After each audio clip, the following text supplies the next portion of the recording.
The water that never froze. Every lake in town froze that winter. Every pond, every creek. Ice covered the water for miles in every direction. Fishing season seemed over. At least that was what most people believed. Then one cold morning, Ava and Raymond heard an old fisherman tell a story.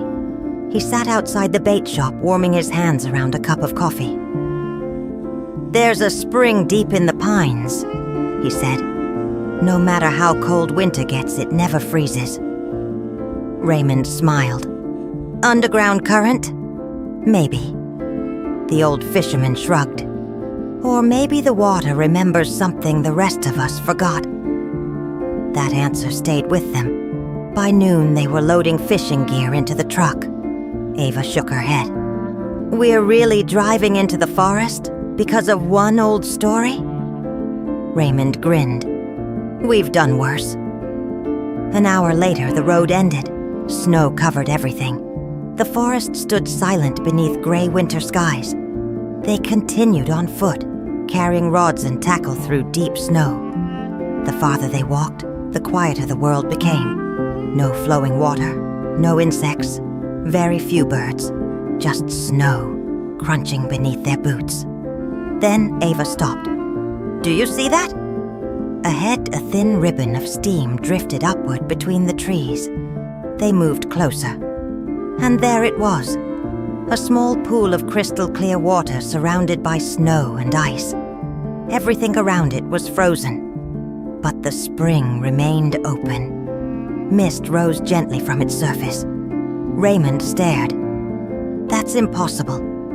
Ava knelt near the edge. The water wasn't hot. It was simply warm enough to ignore winter. Fish moved beneath the surface. Bluegill, trout, dozens of them, healthy and active, as if winter had never arrived. Ava looked up. "You're already thinking about fishing, aren't you?" Raymond smiled. "We didn't hike all this way to look at the water." Within minutes, lines were in the spring. The fishing was incredible. Almost every cast brought a strike.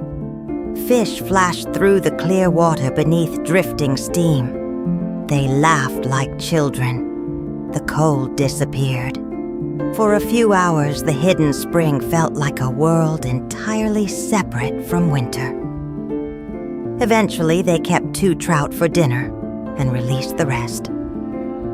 Nearby, Raymond built a small fire while Ava prepared the fish. The smell of fresh trout drifted through the pine forest. Snow covered the ground. Yet they sat beside open water, enjoying a warm meal. It felt impossible and perfect. For a while, neither spoke. They simply watched the spring, the gentle ripples, the drifting mist, the fish moving below. Then something changed. The surface became still, completely still.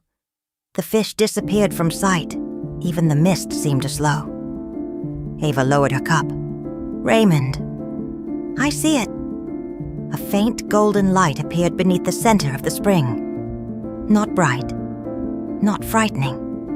Just a soft glow, deep below the surface. The light pulsed once, then again. Tiny bubbles rose from the depths. Perfect circles spread across the water. The air around the spring felt warmer.